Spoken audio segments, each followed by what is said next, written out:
So I don't like to deal with decimals, so let's multiply both sides by 100. If I do that, I get 2x squared minus 3x plus 700 is equal to 0. Okay.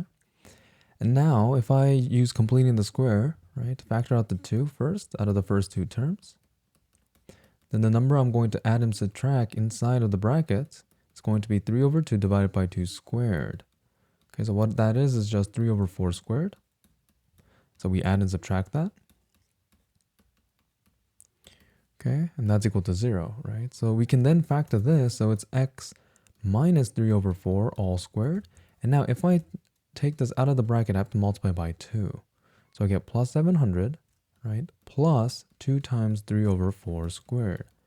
Now the important part about this is that we know the vertex is going to be at 3 over 4 and some really large positive number. So that's maybe around here, okay?